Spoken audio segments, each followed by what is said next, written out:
You are watching to BW Media. Stay informed.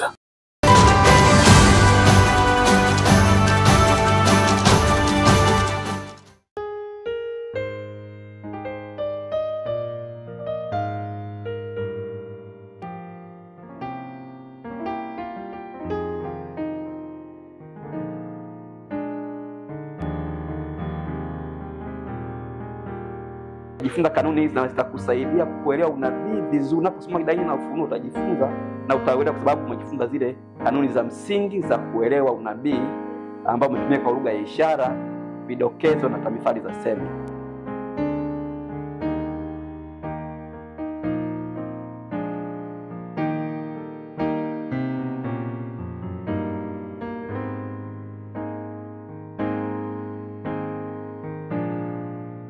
Hujambo na karibu katika kipindi chetu hiki cha mwongozo wa kujifunza Biblia. Tunaendelea na somo letu la 8 tukiwa katika robo yetu ya pili kwa mwaka wa 2025. Nipende kukukaribisha na nipende kukushukuru kwa kuendelea kwa pamoja nasi. Umedumu kuwa nasi tangu tulipoanza somo la kwanza, na leo juma hili tunapoelekea somo la 8. Nikushukuru sana mpenzi mtazamaji na msikilizaji wa vipindi hivi. Na leo tutakuwa na somo zuri lenye kichwa kinachosema katika Zaburi sehemu ya kwanza. Na tutakuwa na fungu elekezi linalotoka katika kitabu cha Ufunuo sura ya 14 na ule mstari wa kwanza. Linasema, kisha nikaona na tazama, huyo mwana kondoo amesimama juu ya mlima Sayuni, na watu 144,000 pamoja naye, wenye jina lake na jina la baba yake limeandikwa katika vipaji vya nyuso zao. Ni kitabu cha Ufunuo sura ya 14 na ule mstari wa kwanza. Na leo studio utakuwa nami mtangazaji wako Miriam Mwesau, lakini nimetembelewa na wachambuzi wangu wa masuala ya imani. Niko na Daktari Maduhu Martin, lakini niko na ndugu Devi Mwakilema. Hao tutachambulia kwa uzuri kabisa mada yetu ya juma hili. Tuone ni vitu gani hasa tunavyoweza kuondoka navyo katika somo hili la 8. Na kabla tujaanza kipindi chetu, ninaomba tuanze na Bwana, na ndugu Devi tufungulie kwa ombi. Karibu. Basi tuombe. Haleluya. Mungu wetu heshima pa juu mbinguni, jina lako litukuzwe. Tunasema asante kwa sababu umekuwa nasi. Muda huu ni msaada na Bwana, tunahitaji kujifunza maandiko yako matakatifu kupitia mwongozo wa kujifunza Biblia. Katufundishe yale tutakayojifunza yakawe msaada katika maisha yetu ya Kikristo. Ndivyo tulivyoomba, tunaamini umekwisha kutenda, kwani tumeomba katika jina la Yesu Kristo. Amina. Amina. Amen. Mpenzi mtazamaji, sasa ombi hilo linatupeleka moja kwa moja kuanza kipindi chetu cha somo la 8 hili juma hili. Na kabla tujaanza sasa na tunapoelekea mianzo ya kipindi hiki, nimkaribishe daktari aweze kutupa utangulizi kidogo. Ni vitu gani hasa tunavyoweza kuviangalia, na hasa unaweza kurejea hata somo lililopita tuliloangalia pale, lakini ukatupisha pia utangulizi wa juma hili. Karibu. Naam, nashukuru na nipende kuwashukuru nyote. Katika Zaburi sehemu ya kwanza. Katika Zaburi ni mwendelezo wa mada ambazo tumekuwa tukizijadili katika robo hii yote ya pili. Kumbuka lesoni yetu ina kichwa kikuu kinachosema kujifunza Biblia. Tamathali, vidokezo, ishara, jinsi ya kujifunza unabii na Biblia. Tumezidi kwenda ndani zaidi kutoka kwenye unabii, tunazidi kwenda mbele katika Biblia. Somo lililopita ilitoa nafasi kwa somo ambalo tutakwenda kuliangazia hivi leo. Katika Zaburi sehemu ya kwanza, tulipoishia pale awali msingi wa unabii, tukaona kwa uzuri kabisa kwamba ni Mungu mwenyewe na patakatifu pake juu mbinguni jinsi palivyo. Na katika Zaburi Biblia imekuwa ikijieleza katika namna ya pekee sana. Zaburi ni miongoni mwa vitabu ambavyo vimegusia vitu vingi katika Biblia. Unabii umegusiwa, maelezo mbalimbali, nyakati tofauti, na kuna sura kadhaa ambazo tutakwenda kuangazia katika Zaburi hii, na ni kwa namna gani ambayo inatusaidia kuelewa unabii na kuelewa Biblia kwa ujumla. Tutaangazia sura ya 5, sura ya 15, sura ya 24, sura ya 51, sura ya 122 na sura nyingine ambazo zitaweza kutukia hapo katikati. Kwa kifupi, Mada ambazo zitakuwa ndizo zimeelekezwa katika Zaburi hii sehemu ya kwanza, tukianza na utangulizi hapo katika fungu la kukariri. Tazama jinsi inavyosema. Kwanza, kuna mwana kondoo amesimama juu ya mlima Sayuni. Tutauangalia mlima Sayuni ukiwa umetajwa katika Zaburi 15 na Zaburi 24 hapo, na baadhi ya sura pia katika Zaburi. Na kuna watu hapo 144,000 pamoja na yeye, na wenye jina lake na jina la baba yake.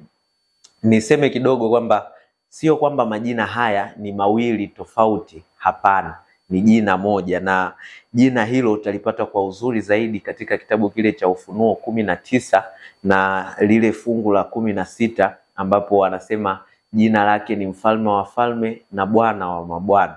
Ndilo jina ambalo ni moja linalowakilisha wote hao.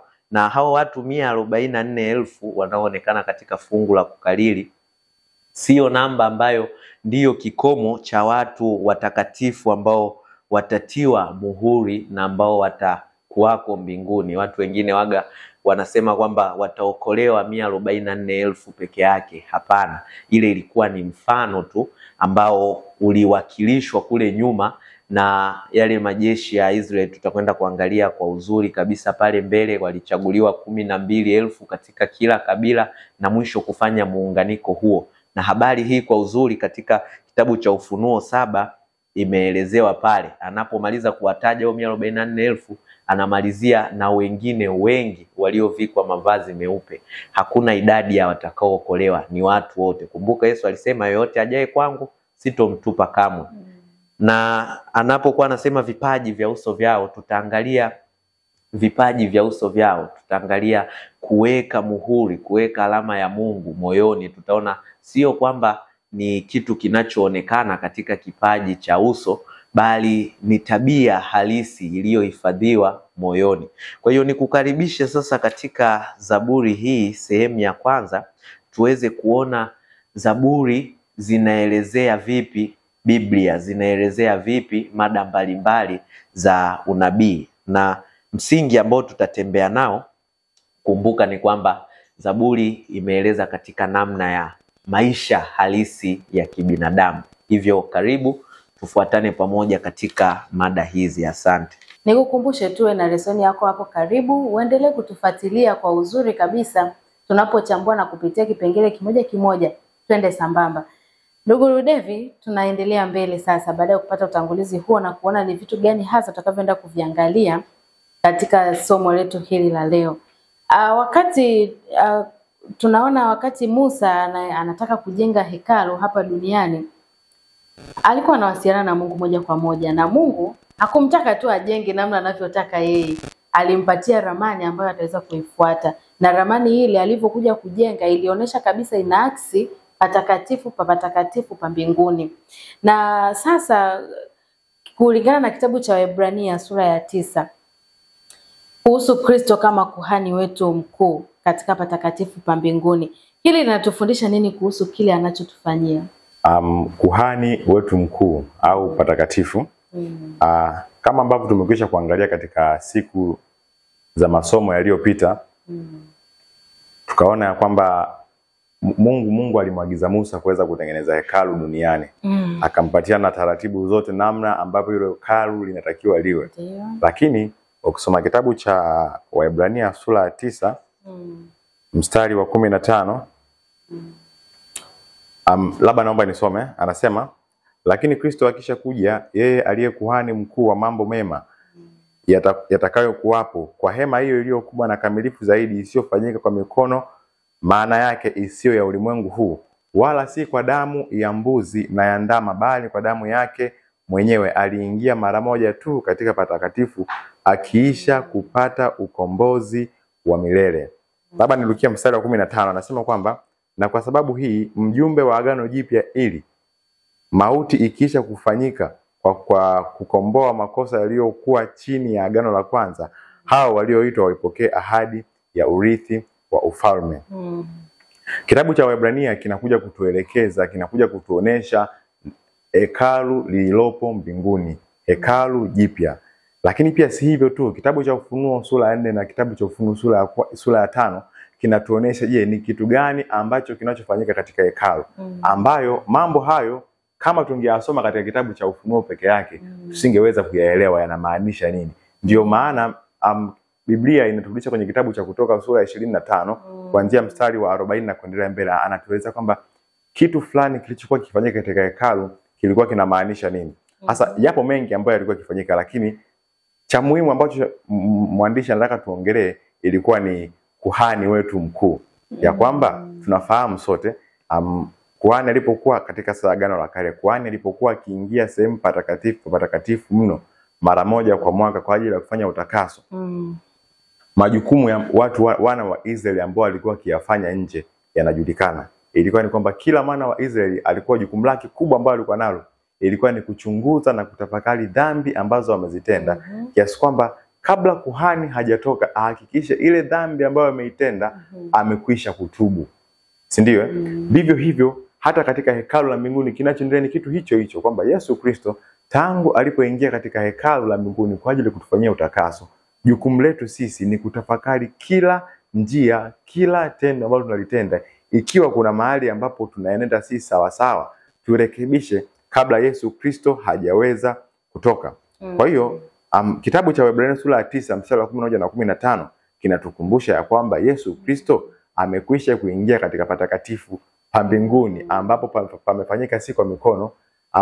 Hivyo tumaini letu pekee tuliweke kwake yeye kama agano jipya. Nashukuru. Hivi kwa sisi leo hekalu letu tunaweza kulipata wapi? Kuhani wetu mkuu, mwanzo kabisa tunakuja kukutana na habari hizi toka wakati ambapo Mungu mwenyewe ametoa uongozi wa namna ya kuweza kumfanyia ibada na mahali patakatifu pa kukutanikia. Ilianza kwa Musa, aliweza kuonyeshwa ni kwa namna gani ujenzi wa hema takatifu inabidi uwe. Akaweza kuonyeshwa na akaandaa mahali ambapo kuhani pekee, tena kuhani aliye mkuu, ataweza kuingia katika chumba hicho cha upatanisho.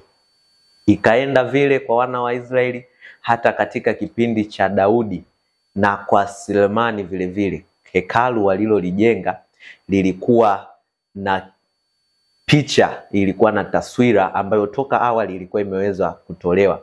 Sasa kwa taratibu hizo za Mungu mwenyewe na kwa namna ambavyo amekuwa akifanya makao katikati yetu, iko namna ambayo tunaweza kuchukulia kama hema takatifu, kama hekalu la Mungu hapa duniani. Lakini cha kuzingatia kabla tujakwenda mbali zaidi ni huyu kuhani wetu mkuu. Ilifikia hatua na hata sasa hivi shughuli ambazo zilizofanyika katika hema ya patakatifu, katika chumba kile, sasa hivi shughuli hizo hazipo, kutokana na kwamba kuhani wetu mkuu ambaye ndiye Yesu Kristo anafanya shughuli ya upatanisho kati yetu sisi wanadamu na Mungu. Na Zaburi, kumbuka tunaangazia katika Zaburi 122, inatupatia sasa namna halisi katika maisha haya ambayo tunaishi. Hekalu na hema ya Mungu ya patakatifu inapaswa iweje. Niruhusu tu tuifungue sote Zaburi hiyo 120, Zaburi 122. Zaburi 122. Tutasoma mafungu machache. Anaanza kwa kusema kwamba nalishangilia pamoja na wale walioniambia twende nyumbani mwa Bwana. Yerusalemu, miguu yetu imesimama malangoni mwako. Tutaruka na tutakwenda tusome lile fungu la mwisho ambalo linasema kwa ajili ya nyumba ya Bwana Mungu wetu nitatafuta mafanikio yako. Kuhani wetu mkuu amekuwepo katikati yetu, Mungu anaposema wakutanikapo wawili au watatu, mimi niko pamoja nao. Na zipo nyumba za sala, zipo nyumba za ibada ambapo tunakwenda kumfanyia Mungu ibada ya nyimbo, ibada ya matoleo, ibada ya neno. Tunakutana na Mungu mahali pale. Sasa katika nyumba zetu za sala ulimwenguni hivi leo, je, kuhani huyu mkuu anapatiwa kipaumbele kikubwa kiasi gani? Kumbuka, kitu cha pekee ambacho inabidi kifanyike katika mahekalu yetu, katika makanisa yetu, ni ibada kwa Mungu peke yake. Aliye kuhani wetu mkuu hawakuweza kumtambua. Wale Masadukayo, wale Mafarisayo waliweza kumpinga, wakiendelea kushikilia taratibu zile zile za kafara, taratibu zile zile za mafundisho, pasipo kutazama picha halisi ya kuhani wetu huyu mkuu. Kwa hiyo dhima kuu ambayo tutambue katika kuhani wetu mkuu na katika ibada na katika kanisa, katika hekalu, mahali popote pale ambapo tunafanya ibada zetu, Yesu mwenyewe abaki kama upatanisho. Na nitakueleza kwa ufupi majukumu anayofanya kuhani huyu mkuu. Kwanza, anatupatanisha sisi na Mungu. Kumbuka, mwanadamu hawezi kabisa yeye mwenyewe kukutana na utakatifu wa Mungu pasipo haki ya Kristo. Kwa hiyo hicho ndicho kitu pekee anachokifanya kuhani wetu mkuu. Asante. Asante sana daktari kwa maelezo hayo mazuri kabisa, na umegusia katika kitabu cha Zaburi 122. Na tunapoendelea sasa mbele, ndugu Devi, tunaona hapa katika kitabu cha Ufunuo 14 inaelezea maelezo pale, lakini inasema kwamba inaona watu wamesimama juu ya mlima Sayuni. Lakini nikirudi nyuma katika kitabu cha Zaburi 15 na 24, pale Daudi anauliza ni nani atakayeweza kusimama juu ya mlima, juu ya atakayefanya maskani katika mlima wako mtakatifu. Sasa nikapata swali hapa, ukilinganisha hivi vitu viwili, Ufunuo anasema watu wamesimama juu ya mlima Sayuni, lakini Daudi anaelezea kwamba ni nani atakayesimama. Karibu utupe ufafanuzi katika sehemu hii ya mlima Sayuni. Karibu. Nashukuru. Ni kweli ukisoma kitabu cha Ufunuo sura ya 14 ukianzia mstari wa kwanza mpaka mstari wa 5, anaelezea Yohana anaandika ya kwamba aliwaona watakatifu ambao wamesimama katika mlima Sayuni. Lakini pia daktari amekwisha kutueleza kwamba hao watakatifu ilikuwa ni idadi yao ni 144,000 kama namba ya utambulisho, ikitambulisha majeshi ya Mungu. Ukilinganisha kwenye kitabu cha Ufunuo sura ya 7 ukisoma, anaonesha kabisa kwamba wana wa Israeli kila kabila lilikuwa linatoa wanajeshi 12,000. Kwa hiyo mara makabila 12 ilikuwa inakuja idadi ya 144,000. Kwa hiyo hapo ni namba ya mfano, lakini hasa hawa 144,000 au hawa wanaosoma katika mlima wa Sayuni ni akina nani, na je, ni wanasifa gani? Biblia iko wazi kama ambavyo somo la juma hili linaelezea uhusiano kati ya kitabu cha Zaburi lakini pia na vitabu na Ufunuo au na unabii. Moja kwa moja tunaenda kwenye kitabu cha Zaburi sura ya 15. Naomba nisome kwa haraka. Zaburi sura ya 15, nitaanzia mstari wa kwanza mpaka wa 5. Nitasoma kwa haraka. Anasema, Bwana, ni nani atakayekaa katika hema yako? Ni nani atakayefanya maskani yake katika kilima chako kitakatifu? Ni swali ambalo linaulizwa. Linajibiwa ya kwamba ni mtu aendaye kwa ukamilifu na kutenda haki, asemaye kweli kwa moyo wake, asiyesingizia kwa ulimi wake, wala hakumtenda mwenziwe mabaya, wala hakumsengenya jirani yake. Mstari wa 4, machoni pake mtu asiyefaa hudharauliwa, bali huwaheshimu wamchao Bwana, ingawa ameapa kwa hasara yake, hayabadili maneno yake. Na mstari wa mwisho kwamba wa 5, hakutoa fedha yake apate kula riba. Yani hakumkopesha mtu na riba kwa riba. Hakutoa rushwa amwangamize asiye na hatia. Lakini pia hata kama mtu mwenye hatia hakutoa rushwa vile vile. Ndio. Mtu atendaye mambo hayo hata ondoshwa milele. Kwa hiyo sifa ya watu hawa wasimamao katika mlima wa Sayuni Ni watu ambao kwa neema ya Mungu wanaenenda katika haki na mapenzi ya Mwenyezi Mungu. Asante. Asante sana, umeelezea kwa uzuri, umeeleza swali la Daudi na kutupatia majibu yake kwamba namna gani inakuwa hivyo. Lakini pia daktari, tunaona hapa, ni nani kati yetu anayeweza kusema kwa uaminifu kwamba siku zote tumekwenda kwa unyofu? Hili ni swali ambalo kila mmoja anaweza akajiuliza na kuweza kuona kwamba kweli tunamhitaji Kristo. Karibu utupe nyongeza katika sehemu hii, lakini ukija kuelezea pia habari ya mwana kondoo anayetuwezesha kusimama juu ya Sayuni. Mungu kwa nyakati tofauti tofauti alikuwa akichagua mahali ambapo angeweza kupateua kuwa kama sehemu ya pekee ambapo angeweza kukutana na watu wake au sehemu ya kimbilio. Na katika Yerusalemu iliweza kuchaguliwa Sayuni. Ipo jirani tu kidogo na Yerusalemu. Kipindi cha Musa alichagua Sinai. Sasa juu ya mlima Sayuni na Zaburi hiyo jinsi ilivyotueleza, na ni kwa namna gani sasa tunaweza kuwa katika uaminifu kabisa na tukaweza kuangalia kile ambacho mwana kondoo kuhani huyu anayeweza kutufanyia. Nimshukuru changiaji wa awali, ameeleza kwa uzuri zaidi katika hiyo Zaburi. Katika Zaburi 14 inayotangulia kabla ya hapo, Mungu anapotazama, anapoona wote duniani hakuna aliye mkamilifu hata mmoja, lakini kuna tumaini na ipo ahueni ambayo inaonekana katika fungu la 7 la Zaburi hiyo 14, ambalo inasema kwamba light wokovu wa Israeli ungalikuja kutoka Sayuni, wakati Bwana arejeshapo wafungwa na watu wake, Yakobo na ashangilie, Israeli na afurahi. Light kama wokovu ungalikuja kutoka Sayuni. Kwa nini Sayuni na kwa nini basi inatajwa hapa? Upo uhusiano kati ya Sayuni na kile ambacho Mungu amekuwa akikifanya kwetu sisi wanadamu.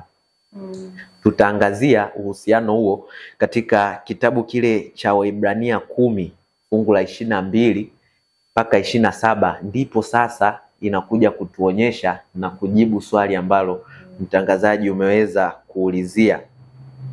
Niseme kitu kwamba uovu wa mwanadamu dhidi ya kile Mungu anachokitaka. Katika Zaburi 14 ilikuwa ni uovu wa mwanadamu. Katika Zaburi 15 ni kile Mungu anachokitaka. Na katika Waebrania hiyo 10 fungu la 22 na 27 ni kuweza kukifanya kile ambacho Mungu ameweza kukitaka.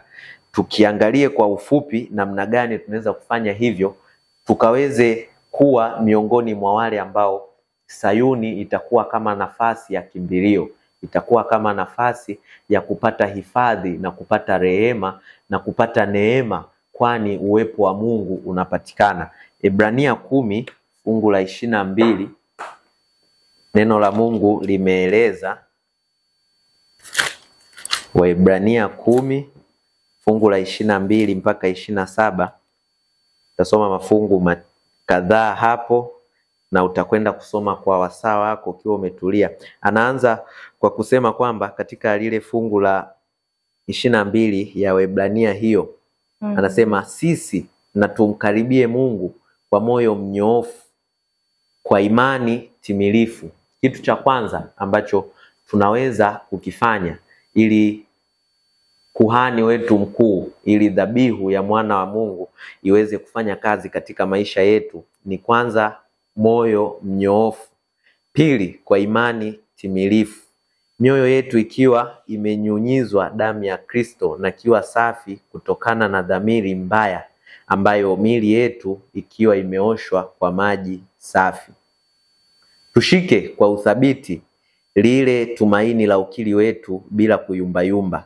Fungu la 26 anasema, kama tukiendelea kutenda dhambi kwa makusudi baada ya kupokea ufahamu wa ile kweli, haibaki tena dhabihu kwa ajili ya dhambi.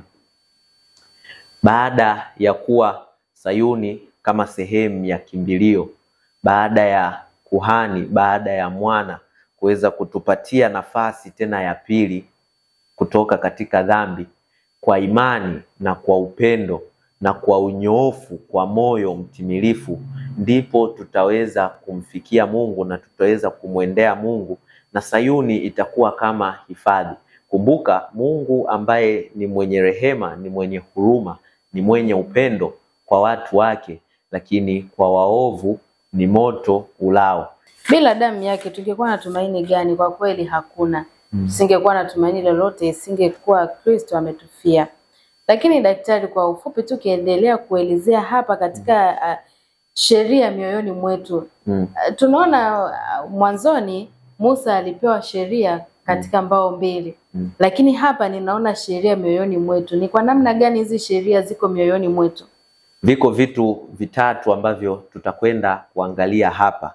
Kwanza tutaangalia jina, alafu pili tutaangalia sheria sasa inakuwaje tuifanye na tuiweke mioyoni mwetu, na mwisho kabisa tutaangalia uhusiano uliopo kati ya jina, sheria ya Mungu na kuokolewa kwa hao watakao iweka sheria ya Mungu mioyoni mwao. Sasa tukianza na kipengele cha sheria ya Mungu mioyoni mwetu. Sisi sote tu wana wa Mungu, na tunapolitambua hilo kwamba tuna haki ya msingi kwamba tumefanyika wana wa Mungu kupitia Kristo mwenyewe, inatuweka katika pointi ya kwanza ya kuweza kuweka sheria ya Mungu mioyoni mwetu. Sasa mara baada ya kujua haki tulio nayo, nafasi tulio nayo katika Mungu, ndipo sasa zinakuja taratibu na zinakuja miongozo za mwana afanye nini aweze kumpendeza Baba. Yesu alifanya kila kitu ambacho Baba yake aliweza kumwambia, alikamilisha mapenzi ya Baba yake, na hii ilitokana na kwamba moyoni mwake alitambua haki aliyo nayo kwa Mungu. Hatuwezi kuhifadhi sheria mioyoni mwetu ikiwa hatutambui nafasi tulio nayo, na ndiyo maana wakati mwingine sheria inaonekana kama mzigo mzito, kutokana na kwamba hatutambui na hatuthamini nafasi tulio nayo kutoka kwa Mungu. Tutambue nafasi ya wana wa Mungu, ndipo tutaweza kuishika na kuifanya sheria mioyoni mwetu. Na kwa nini tuiweke mioyoni mwetu? Moyo inasimama kama nafasi ya utambuzi, kama kipaumbele, akili. Kile ambacho mwili unaweza kufanywa lazima iweze kuongozwa na akili, lazima iweze kuongozwa na utambuzi. Na tutakapokuwa tukisema tu bila kuitenda, bila kuiweka moyoni, itakuwa ni kazi bure. Sasa kitabu cha Kutoka tunakwenda sasa kuangazia katika jina, na tuweze kuunganisha nukta hizi tatu, tuweze kutambua sheria mioyoni mwetu inamaanisha nini. Jina katika Biblia imetajwa kama nafasi ya pekee kuweza kuelezea tabia, kuelezea sifa bainishi za mwenye jina hilo. Kitabu cha Kutoka 33:12 mpaka ile fungu la 23, wakati ambapo Musa anaandika tena amri ile ya Mungu katika mbao zile mbili. Mungu aliweza kujidhihirisha mbele ya Musa. Wakati Musa anatamani kwamba aone japo uso wake, Mungu anasema ukiona hautaishi, lakini nitakuonyesha sehemu yangu, nitakuonyesha jina langu. Ndipo analipitisha jina lake mbele, na jina lake linasomeka Bwana wa mabwana. Zinakuja sifa zake, mwingi wa upendo, mwingi wa huruma, mwingi wa rehema. Habari hiyo utaitoa katika Kutoka 33 fungu la 18 na 23. Hivyo jina lina nafasi kubwa sana katika kuelezea tabia ya Mungu. Tunaposema jina la Mungu litukuzwe, tunamaanisha tabia halisi ya Mungu, sifa halisi za Mungu, upendo, haki, rehema viweze kutukuzwa. Sasa vipi kwetu sisi leo? Jina na tabia, lakini vile vile sheria ya Mungu mioyoni mwetu.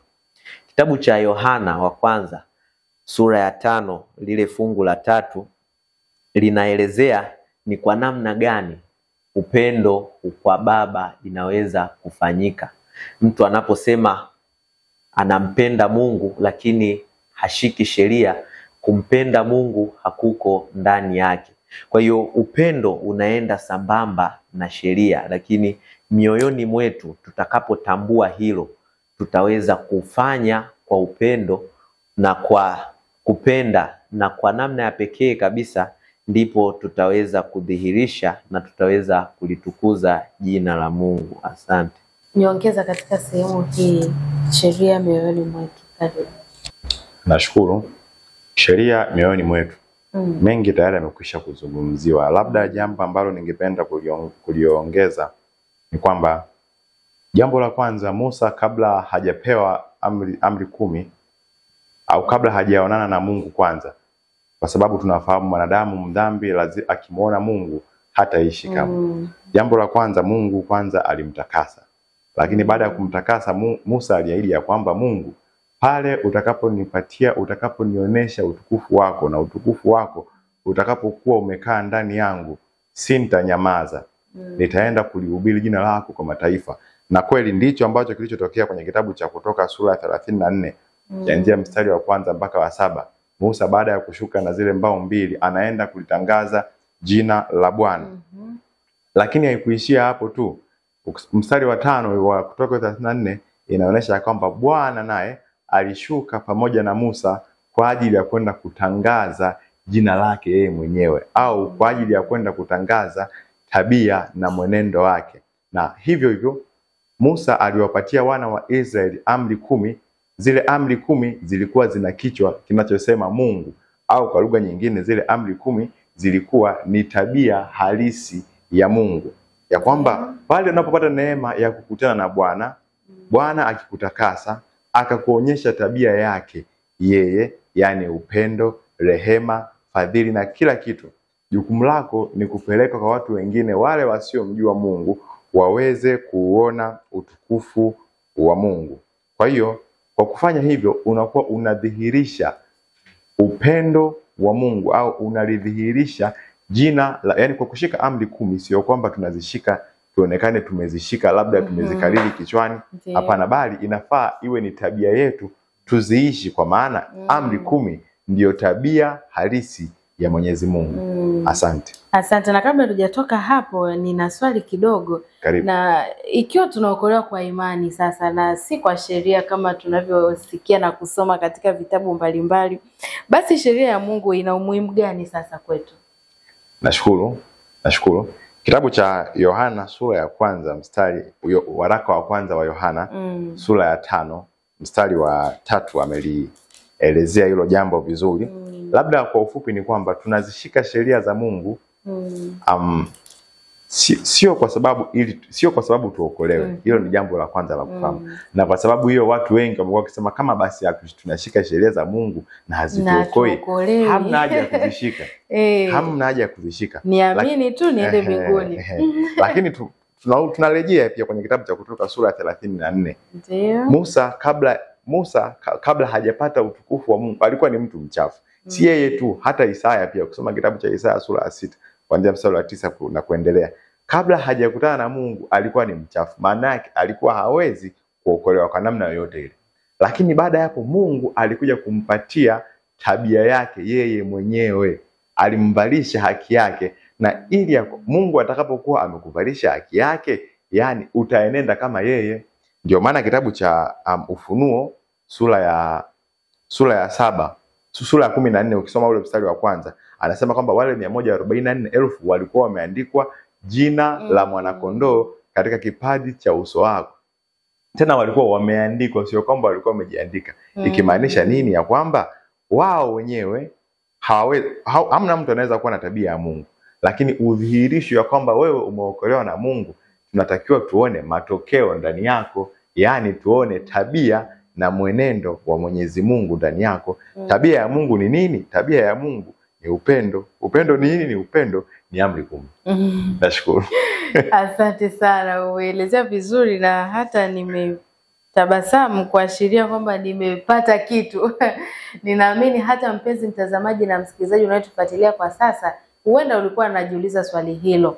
Ikiwa sheria haituokoi wala kutupa uzima, sasa kwa nini tunaishika? Ina umuhimu gani katika maisha yetu? Basi mchambuzi wetu ndugu David hapa ameweza kukuchambulia kwa uzuri kabisa. Ishike sheria ya Mungu kwa sababu inakuonesha, kwa sababu ni tabia halisi ya Mungu. Ndiyo inayokuonesha kwamba inatakiwa umwamini sasa Kristo ili uokolewe. Huwezi kwenda kwa Mungu kama una tabia yake. Asante sana. Mpenzi mtazamaji na msikilizaji, kufikia hapo tupate mapumziko mafupi, tutarudi kuendelea na kipindi chetu hiki. Tafadhali endelea kwa pamoja nasi.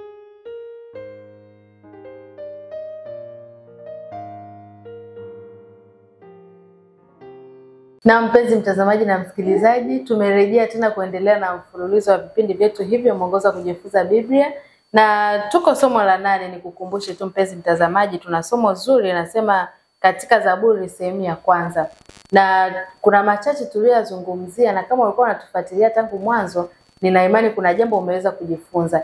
Na sasa niweze kuendelea na wachambuzi wangu tukiendelea mbele kabisa na mwongozo wetu huu. Nikushukuru tu kwa kuendelea kwa pamoja nasi na kwa kuendelea kuchagua BW Media kuwa ni kituo chako pendwa kwa ajili ya kupata masomo haya ya moja kwa moja. Na tunaendelea ndugu Devi. Baada ya mapumziko mafupi hayo, tunaona katika kitabu cha Zaburi sura ya 5. Daudi ameelezea habari ya waliopotea na wale waliokombolewa katika habari nzima ya kueneza Injili. Karibu utupe ufafanuzi zaidi katika sehemu hii. Ni kwa namna gani sasa wale waliopotea na waliokombolewa Daudi aliyowazungumzia wanaweza kuwa sehemu ya vuguvugu la masalio wa Mungu katika siku za mwisho? Shukrani. Ukisoma kitabu cha Zaburi sura ya 5, ukianzia mstari wa kwanza ukisoma mpaka mstari wa 6, anaelezea waliokombolewa, lakini pia anawaelezea na sifa zake. Lakini ukianzia ule mstari wa huu ni mpaka mstari wa 5, mstari wa 6 mpaka mstari kama wa 9, anaelezea wale ambao waliopotea na sababu ya kuwafanya yani watambulikane kama watu waliopotea. Lakini kitu cha muhimu ni kwamba waliokombolewa wanaonekana ni watu ambao waliojisalimisha maisha yao kwa Yesu Kristo, wakakubali kujinyenyekeza miguuni pake na kuweza kuvikwa haki yake yeye, wanatambulikana kama ni watu waliokombolewa. Na vitu ambavyo wanavifanya, naomba nisome kidogo. Anasema kwamba ukisoma kitabu cha Zaburi sura ya 5 kuanzia mstari wa kwanza, tasoma mpaka 4 haraka haraka. Anasema, Bwana, uyasikilize maneno yangu, ukuangalie kutafakari kwangu. Uisikie sauti ya kilio changu, mfalme wangu na Mungu wangu, kwa maana wewe ndiye nikuombaye. Bwana, asubuhi utaisikia sauti yangu, asubuhi nitakupangia dua yangu na kutazamia. Maana hui Mungu apendezwaye na ubaya. Hui Mungu apendezwaye na ubaya, mtu muovu hatakaa kwako. Anasema wajivunao hawatasimama mbele za macho yako, unawachukia wote watendao ubatili. Na baada hapo huko chini anaendelea kuelezea watu ambao wanaotambulikana kama waliopotea, au watu ambao hawatakuwa na nafasi katika ukombozi. Si hivyo tu, pia kwenye kitabu cha Ufunuo sura ya 14 ule mstari wa 7 anaelezea majukumu au mambo ambayo hawa wanaotambulikana kama wameokolewa wanayatenda. Ya kitabu cha Ufunuo sura ya 14 mstari wa kuanzia ule mstari wa 6 anasema kwamba mcheni Mungu na kumtukuza, kwa maana saa ya hukumu yake imefika. Hilo ni moja kati ya jukumu, kwamba hawa waliokombolewa wanatambulikana wamekombolewa kwa sababu moja, wanamfanyia Mungu ibada, wanamcha Mungu. Pia hiyo amelielezea vizuri pia katika kitabu cha Zaburi sura ya 51 kianzia mstari wa 7 mpaka 15, ameelezea kwamba nitaingia nyumbani kwako nami nitakuabudu, nitakufanyia ibada, kwamba sifa mojawapo ya watu waliokombolewa inafaa wamfanyie Mungu ibada. Lakini pia kitu kingine ambacho hawa watu waliokombolewa wanakifanya au wanatambulikana kama wamekombolewa kifanya ni kuipeleka Injili kwa wale ambao hawajakombolewa. Sasa hivi tutaelezea vizuri katika kipengele kijacho. Lakini katika vipengele hivyo viwili ninaweza nikavielezea. Nashukuru. Asante sana. Karibu daktari, uweze kutupitisha kidogo katika Zaburi hii 5 kwa ufupi kabisa, ili tuweze kupata ni vitu gani hasa tunavyoweza kuvipata katika sehemu hii, Zaburi sura ya 5. Karibu. Naam, katika Zaburi sura ya 5. Zaburi sura ya 5 inaturudisha katika kitabu tulichokiona kama fungu elekezi cha Ufunuo sura ile ya 14 aya ya 1 mpaka aya ya 12, ndipo Zaburi sura ya 5 imejikita hapo. Kitu cha kwanza, mada ambayo Zaburi inaelezea katika Ufunuo hiyo 14 fungu la kwanza hadi la 16 ni kwanza namna ambayo inabidi ifanyike kwa wenye mhuri wa Mungu, kwa wenye chapa muhuri wa Mungu katika paji za uso. Anapozungumzia kwa ufupi katika Ufunuo hiyo 14, anaanza na wale waliokombolewa, wale 144,000. Anakuja anaongelea jumbe wa malaika watatu. Cheni Mungu na kumtukuza, umeanguka Babeli, ole wake yule atakayepokea chapa. Lakini anapomalizia anasema hapa ndipo kwenye subira watakatifu katika fungu lile la 12, wale wazishikao amri za Mungu na ushuhuda wa Yesu. Twende katika Zaburi ile sura ya 5. Tutasoma mafungu mawili kama sio matatu katika sura hiyo. Tutaelewa nini hasa kinachozungumziwa hapo. Zaburi sura ya 5, tukisoma lile fungu la 7 ambalo litakuwa fungu letu la kwanza tutakalolisoma. Zaburi sura ya 5 anasema fungu la 7, lakini mimi kwa rehema zako kuu nitakuja katika nyumba yako, kwa unyenyekevu nitasujudu kuelekea hekalu lako takatifu. Kitu cha kwanza hapa ni kusujudu, ibada, kumfanyia Mungu ibada. Kumbuka waliookolewa, heri ipo kwa wale ambao wazishikao amri za Mungu na ushuhuda wa Yesu, huku wakimfanyia Mungu ibada kwa umtakatifu, umtakatifu, umtakatifu. Lakini fungu letu la mwisho katika Zaburi hiyo 5 ni fungu la 11. Katika Zaburi hiyo anasema, lakini wote wakimbiliao kwako na wafurahi, waimbe kwa shangwe daima, ueneze ulinzi wako juu yao, ili wale wapendao jina lako wapate kukushangilia. Sasa Zaburi anaileta sasa katika maisha yetu hivi leo.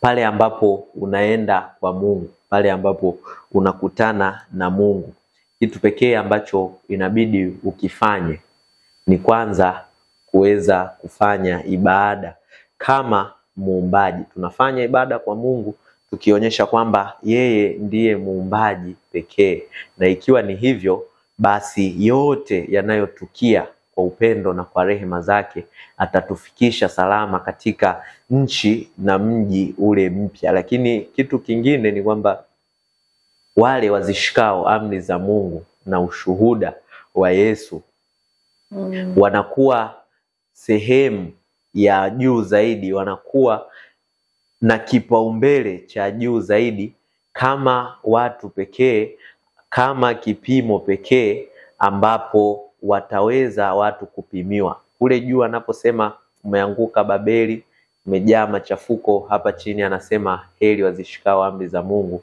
na ushuhuda wa Yesu. Kwa hiyo katika Zaburi hii ya 5 na katika Ufunuo 14 na kwa yale yote ambayo tumekwisha kuyazungumzia pale awali, kitu cha pekee ambacho kisiondoke kamwe katika maisha yetu ni swala la ibada. Asante sana daktari. Na hata Biblia, maandiko matakatifu yanatufafanulia na kutuelezea kwamba wale wote walioandikwa sheria ya Mungu katika mioyo yao, kama hawawezi kunyamaza, wataenda kutangaza neno la Mungu kwa watu wengine pia, wakipaza kwa sauti kuu. Inaelezwa katika kitabu cha Ufunuo 14 sura ya 7. Na tukiendelea hapo daktari, tunaona kwamba siku zote Mungu hupenda kuwafundisha wakosaji njia yake. Wanapotanga mbali na upendo wake, hupenda kuwarejeza. Katika kitabu cha Zaburi ya 51, kianzia ile sura ya 7, tunaona Daudi anaahidi kufanya nini baada ya kusamehewa. na kutakaswa dhambi yake. Karibu. Kati ya zaburi ambazo inabidi zisiondoke katika maisha yako, hususan katika nyakati hizi zilizojawa na dhambi na maanguko mengi, ni Zaburi sura ya 51. Zaburi sura ya 51 ilikuwa ni ombi la Daudi kwa Mola wake mara baada ya kujiona kwamba ameanguka katika dhambi na mwanamke yule, na ilikuwa ni dua ya dhati kabisa, toba, ungamo la dhati kutoka moyoni ambalo linawasilishwa kwa Mungu wake. Hivyo wakati ambapo utajikuta katika sehemu ambapo uko mbali na Mungu, unajiona kwamba umepungua, umepotea, omba Zaburi ya 51, imba Zaburi ya 51. Na unapofanya vile, ndipo sasa Mungu ataweza kuamsha, kukuumbia moyo mpya, kukuumbia moyo safi, ili upate nguvu tena ya kuweza kutembea katika maisha haya yaliyojaa na changamoto nyingi sana. Sasa fungu lile la 7 la hiyo Zaburi 51 linaeleza nini cha kufanya mara baada ya kuwa umesamehewa dhambi, mara baada ya kuwa Mungu amekutakasa. Ni furaha ajabu, unatangaza ukuu wa Mungu, unaeneza habari zake, miujiza ambayo Mungu alifanya, uponyaji ambao Yesu aliufanya kwa kipindi chake akiwa duniani.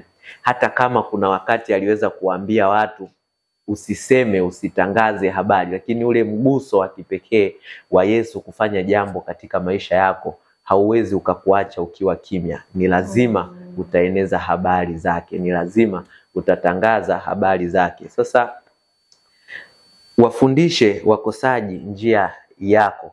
Sisi wote wanadamu ni wakosaji.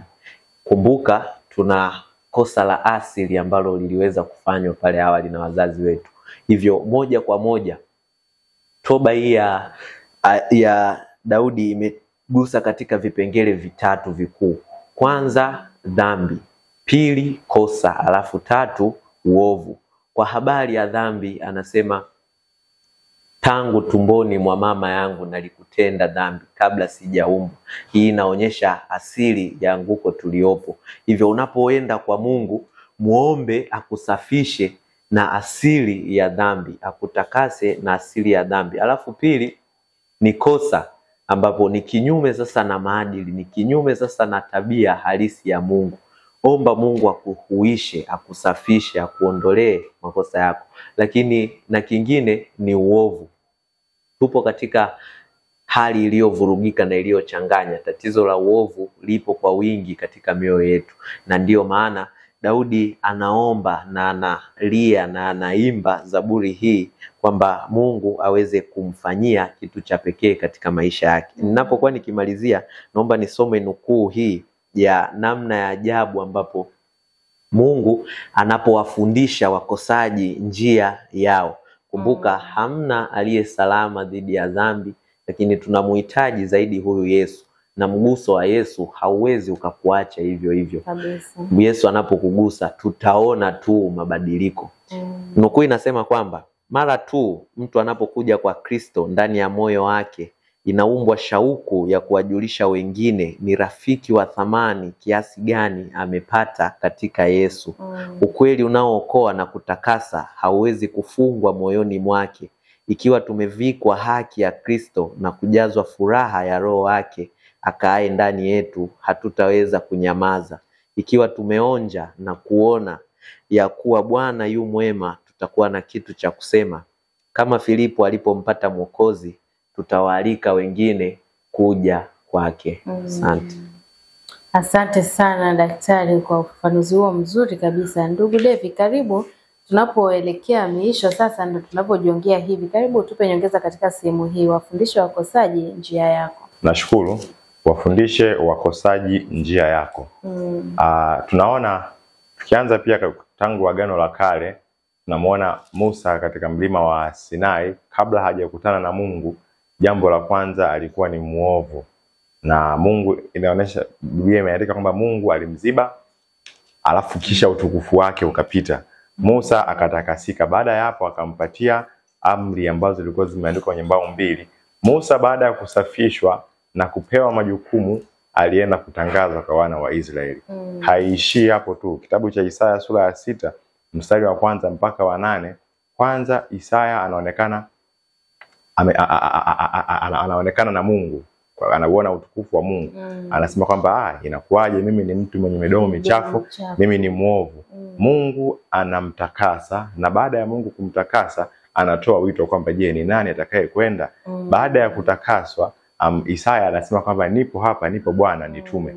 Kwamba niende nikapeleke injili kwa watu wengine ambao walikuwa waovu kama mimi, lakini hawajapata nafasi ya kukutana na wewe. Si hivyo tu, kitabu cha Ufunuo sura ya 14 ile ukianzia mstari wa 1 inaonyesha kwamba wale waliookolewa, sawa, lakini waliookolewa walikuwa na jina la mwana-kondoo. Mstari wa 6 anaanza kusema kwamba, anasema kwamba malaika katokea akahubiri kwa kila lugha, kabila na jamaa, kuasisitiza kwamba jamani, mcheni Mungu na kumtukuza, kwa maana saa ya hukumu yake imefanyaje? Imefika. Inaonesha jukumu la wale ambao waliokuwa wadhambi, ambao walikuwa ni waovu, baada ya kukutana na Yesu Kristo. Je, ni nini ambacho natakiwa kukifanya? Mungu hatamani, si mapenzi ya Mungu sisi tumfahamu alafu tubaki kumfahamu sisi tu, ingali watu wengine bado wakiendelea kufa katika dhambi. Ndiyo maana anatusia kwamba pale tunapokuwa tumekutana na yeye, ametusafisha uovu wetu, anatupatia jukumu la kwenda ulimwenguni kote tukawaambie wale wengine ambao walikuwa kama sisi, yani walikuwa hawajapata nafasi ya kumjua Mungu, waweze kumfahamu Mungu na waweze kuenenda sawa sawa na mapenzi yake, ili kwamba sote tukapate kukombolewa.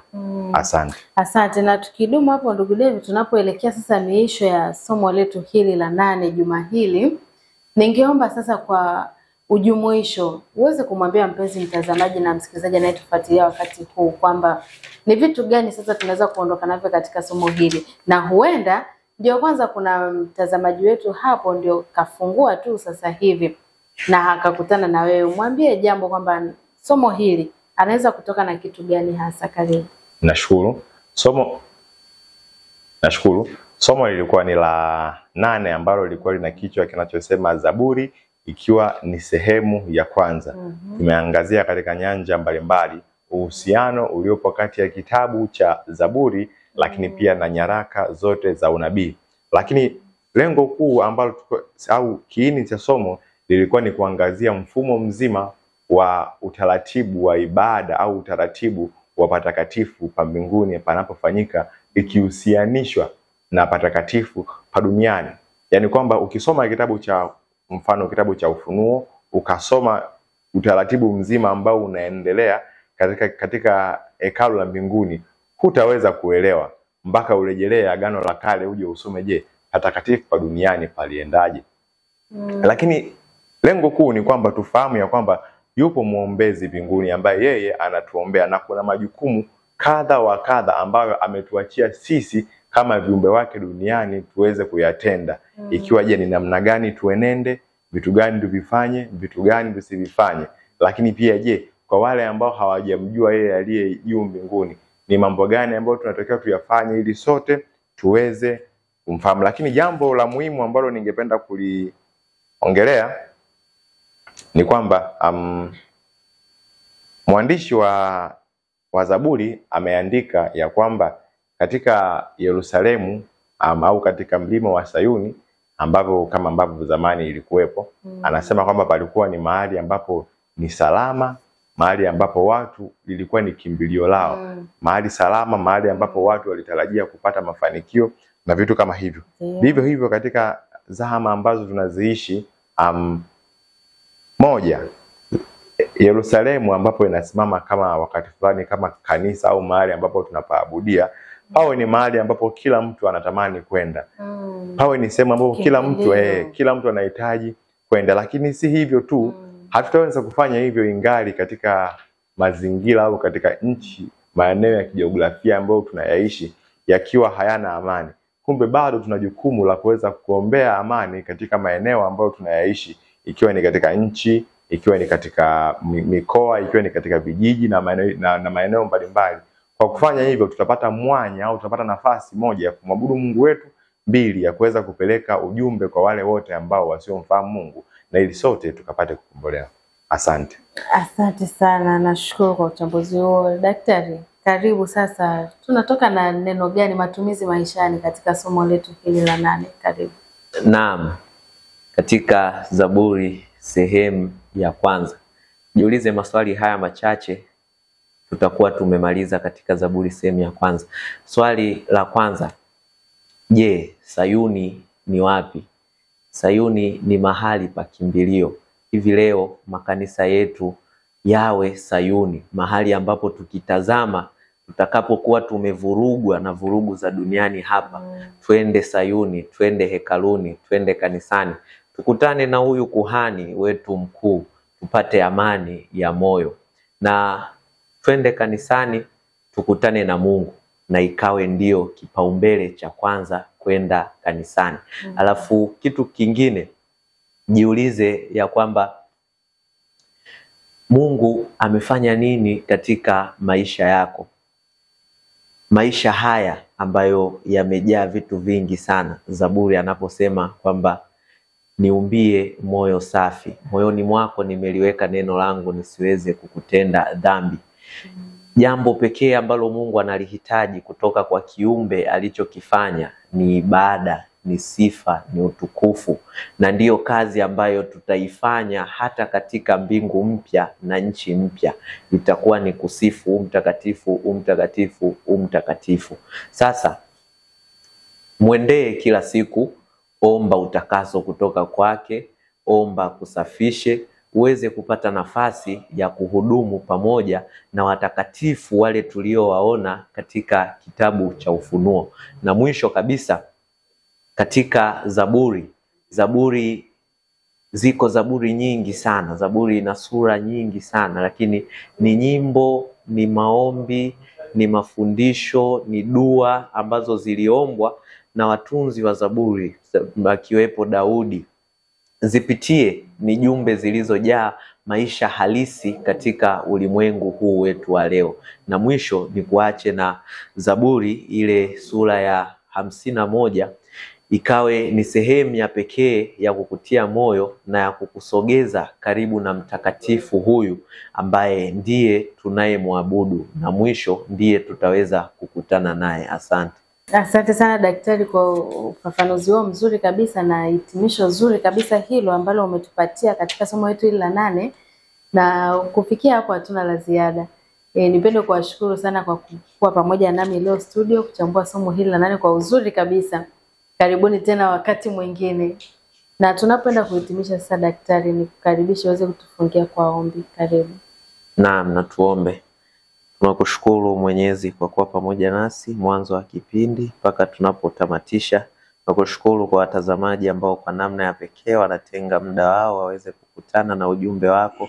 Roho yako Mtakatifu akawe mtafsiri kwa kila nafsi ambayo itatenga muda wake kukutaka kukufahamu wewe. Bariki watu wote, bariki wawezeshaji, bariki wafanikishaji, bariki watazamaji, bariki na wachambuzi wote kwa ujumla. Amani yako, uwepo wako ukadumu pamoja nasi hata kwa wakati mwingine tena, katika jina lako Yesu, amen. Amen. Na mpenzi mtazamaji na msikilizaji, kufikia hapo hatuna la ziada kutokea hapa studio. Nikutakia utazamaji mwema wa vipindi vinavyoendelea katika channel yako hii ya BW Media, lakini pia usahau kusubscribe, kulike na kushare kwa wengine ili waweze kupata matangazo haya na waweze kubarikiwa sana. Mwisho wa kipindi hiki ndio mwanzo na maandalizi ya kipindi kijacho. Nikukaribisha sana, endelea kuwa pamoja nasi. Ulikuwa nami mtangazaji wako Miriam Esau. Nikutakia wakati mwema na Mungu aendelee kubariki sana. Kwa heri kwa sasa.